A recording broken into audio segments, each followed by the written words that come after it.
जय सिया राम। जय सिया राम। सब सुख लहे तुम्हारी सरना, तुम रक्षक काहू को डरना। सभी सुखों को प्रदान कर देते हैं श्री हनुमान जी। उन पे भरोसा हो जाए, भक्ति हमारी गहरी हो जाए, दृढ़ हो जाए, तो सब मिल जाता है जो भक्त चाहते हैं। और हनुमान जी ने स्वयं बताया है कि किस प्रकार से आपके घर में स्थिर लक्ष्मी का वास होगा, पद प्रतिष्ठा आपको मिलेगी। ये सब हनुमान जी ने स्वयं अपने श्रीमुख से कहा है। आज उसी की बात पंडित जी करेंगे। पंडित आनंद कुमार तिवारी जी, स्वागत है आपका। जय सिया राम। जय सिया राम। आज पंडित जी आपको ऐसे एक अनुष्ठान की जानकारी आपको देंगे कि उस अनुष्ठान को करने के बाद आपके घर में स्थिर लक्ष्मी की प्राप्ति होगी। अचल जिसको कहते हैं कि वो लक्ष्मी आ जाएंगी। वैसे लक्ष्मी चंचला है, स्थिर नहीं रहती, लेकिन हनुमान जी का ही वचन है जी कि कुछ खास काम है आप करेंगे तो फिर स्थिर लक्ष्मी की प्राप्ति हो जाएगी। जी पंडित जी, क्या आज बता रहे हैं भक्तों को? जी, हमारा मान सम्मान बढ़े, हमारी प्रतिष्ठा बढ़े और हर जगह हमारी इज्जत हो, हमारा शोहरत बढ़े और परिवार में हमारा मान सम्मान बढ़े, बच्चे हमारा कहना माने और हमारे बच्चे हमारे योग्य काम करें और जो भी हमारे मन की अभिलाषा है उसकी पूर्ति हो। हम ऐसा ही आपके सामने एक अनुष्ठान बताने जा रहे हैं जिसको आप करके निश्चित रूप से आप अपनी सभी मनोकामना पूर्ण कर सकते हैं और यथाशीघ्र और बहुत जल्दी आप इसकी कामना आपकी पूर्ण हो जाएगी। और इसको कैसे हम शुरू करें अपने घर पे या मंदिर में, कैसे हम इस चीज़ को करें, इस पाठ को करें। आप अपने घर पे स्वयं पहले स्नान करें। स्नान करने के बाद स्वच्छ वस्त्र आप धारण करें, प्रयास करें आप लाल वस्त्र धारण करें। वस्त्र धारण करने के बाद आप अपने मंदिर में आ जाएं। मंदिर में आने के बाद आप वहाँ पे हनुमान जी की तस्वीर लगाएं, साथ में अगर राम दरबार की भी अगर तस्वीर आपको मिल जाए, दोनों तस्वीर आप वहाँ पे लगाएं। और वहाँ लगाने के बाद आप धूप दीप नैवेद्य फूल फूलमाला और अन्य जो भी आपके पास सामग्री हैं जो हनुमान जी को बहुत प्रिय हैं, राम जी को बहुत प्रिय हैं, आप उनके सामने रख दीजिए। और वहाँ रखने के बाद आप एक लोटे में भी जल रखिए और जल रखने के बाद आप अपने हाथ में उस जल को लीजिए। अगर आपके पास चावल हो, चावल भी ले लीजिए हाथ में, सुपारी हो वो भी अपने हाथ में ले लीजिए, कुछ दक्षिणा वहाँ आप ले लीजिए हाथ में। और उसके बाद आप वो संकल्प लीजिए। संकल्प लेने के बाद आप उस जल को हनुमान जी के चरणों में रख दीजिए और अपनी मनोकामना ज़रूर कहिए। और आप अपनी मनोकामना कहने के बाद आप लगभग आप इसको 21 दिन का आपको पाठ करना है।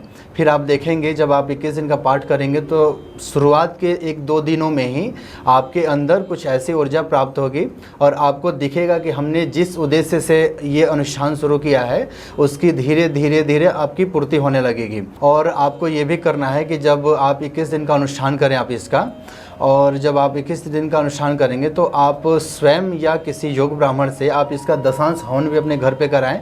दशांश हवन कराने का उद्देश्य ये होता है कि जो आपकी त्रुटि हो गई होगी किसी मंत्र का जाप करने में या स्रोत का जाप करने में, कोई त्रुटि अगर हो गई होगी तो हवन कराने से उसकी पूर्ति हो जाती है। तो हम हवन भी उसका दशांश करेंगे तो ज़्यादा अच्छा रहेगा। घर पे अगर हम ये क्रिया करते हैं तो बहुत अच्छा। अगर हम घर पे नहीं कर पा रहे हैं, अगर मंदिर में किसी योग ब्राह्मण से करें या आप निरंतर 21 दिन तक मंदिर जा सकें तो आप मंदिर में भी जाके आप इस अनुष्ठान को करेंगे। अच्छा। और जो विशेष चौपाई की हम बात करने जा रहे हैं वो चौपाई हमारा है, राम चरण पंकज उर्धरहूँ, लंका अचल राज तुम करहूँ। यानी कि जो ये चौपाई लिया गया है बहुत मतलब इसकी हम व्याख्यान तो नहीं कर सकते, लेकिन जो भी ये चौपाई है इसकी कीमत बहुत बड़ी है और इसका उद्देश्य बहुत बड़ा है। इस छोटी सी चौपाई में इतनी बड़ी बात कही गई है जिसको अगर हम समझे तो बहुत हम तुच्छ हो जाएंगे और समझे तो बहुत हम बड़ा सोच सकते हैं। इसमें ये कहा गया है कि राम चरण पंकज उर्धरहूँ, यानी कि अगर हम श्री रामचंद्र जी के चरणों को अपने हृदय में धारण करते हैं तो हम एक अचल समय के लिए या अचल संपत्ति जिसकी हम प्राप्ति कहते हैं उसकी हमें प्राप्ति होगी। तो हनुमान जी भी यही बातें रावण से भी कह रहे हैं कि अगर आप राम जी के शरणागत हो जाइएगा, राम जी से मित्रता कर लीजिएगा, उनसे बैर करने से कोई फ़ायदा नहीं है, मित्रता कर लेंगे तो आप अपने लंका में अचल समय तक राज कीजिए। और जो भी आपका ये सोने की लंका है इत्यादि जो भी आपने साम्राज्य बना रखा है वो अनंत समय तक आपके साथ रहेगा, आपके साथ चलेगा। आपके जो भाई बंधु पत्नी इत्यादि जो भी हैं, आपके बेटे हैं, वो अमर रहेंगे। ये सब बातें उसमें कही गई है, लेकिन समझाने के बावजूद भी जब रावण ऐसा करने से मना कर देते हैं तो उसका फल आप लोग जानते ही हैं। तो कहने का मतलब ये है कि ये चौपाई बहुत शुभ है, और जो भी व्यक्ति इस चौपाई का एक अनुष्ठान करेगा, एक लंबे समय के लिए अनुष्ठान करेगा, तो निश्चित रूप से राम जी और हनुमान जी की कृपा बरसेगी। आप 21 दिन तक प्रयास करें कि कम से कम और ज़्यादा से ज़्यादा, कम से कम आप जितना कर लें, लगभग आपको प्रत्येक दिन 21 दिन अगर आप पाठ कर रहे हैं तो प्रत्येक दिन आपको 11 माला का इसका पाठ करना है और 21 दिन का पाठ करना है। उसके बाद आप दशांश हवन करें, लेकिन आप चाह रहे हैं कि इसको हम निरंतर जारी रखें और एक लंबे अंतराल के लिए जारी रखें, तो इसका प्रभाव आप देखेंगे लंबे समय तक चलेगा। 11 माला का पाठ करना है, मतलब जाप करना है ना? जाप करना है। अच्छा जी, 11 माला का हम जाप करेंगे।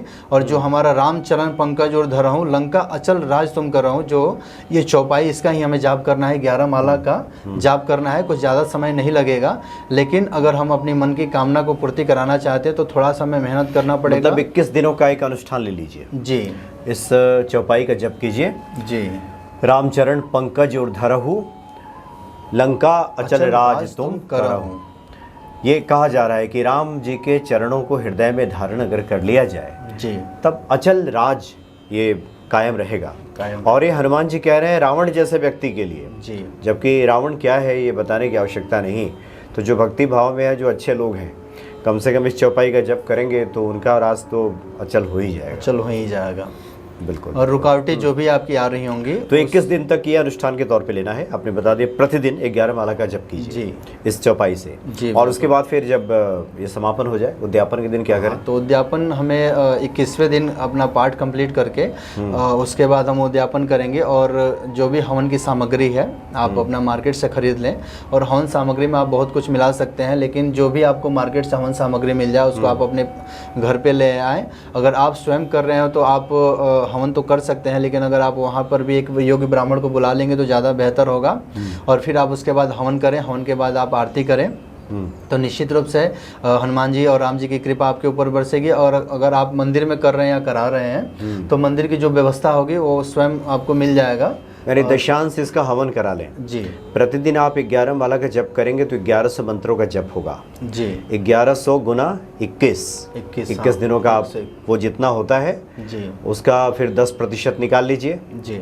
10वां हिस्सा आप हवन करा लें और फिर उसका 10वां हिस्सा का तर्पण करा लें। और नहीं आता है तो पंडित जी तो हैं ही, हाँ, फिर वहाँ आप बातचीत करके आप वहाँ पे करा सकते हैं। तो इस तरह से उद्यापन हो जाएगा। बिल्कुल हो जाएगा। बाकी अन्य कुछ और वहाँ पे आप अपने तरफ से आप चाहें तो एक छोटा सा भंडारा कर सकते हैं। नहीं अगर आप कर रहे हैं तो 1.25 किलो आप लड्डू खरीद लीजिए। 1.25 किलो लड्डू आप भगवान के चरणों में रख के उनको भोग लगा के, और उसके बाद स्वयं भी आपको ग्रहण करना है, पूरे परिवार में भी आपको बांटना है। और जितने लोगों के मुख में वो प्रसाद जाएगा वो आपके लिए बहुत अच्छा होगा। तो आप ज़्यादा से ज़्यादा प्रयास ये करें कि बहुत सारे लोगों को प्रसाद खिलाएं, ताकि आप फले फूले और आपकी सभी मतलब कामना पूर्ण हो जी। तो हम यही करेंगे। और मतलब प्रसाद तो हमें ये भी है कि जितने लोगों के मुख में जाएगा अमृत समान होगा, और जितने लोग उसको खाते हैं उतने लोगों से हमें दुआएं मिलती हैं। तो प्रयास हम ज़्यादा से ज़्यादा करें। हम चाहें तो 1 किलो लड्डू किसी को भी दे देंगे, एक आदमी को ही दे देंगे, लेकिन ज़्यादा से ज़्यादा लोग ग्रहण करेंगे तो ज़्यादा फ़ायदा होगा हमें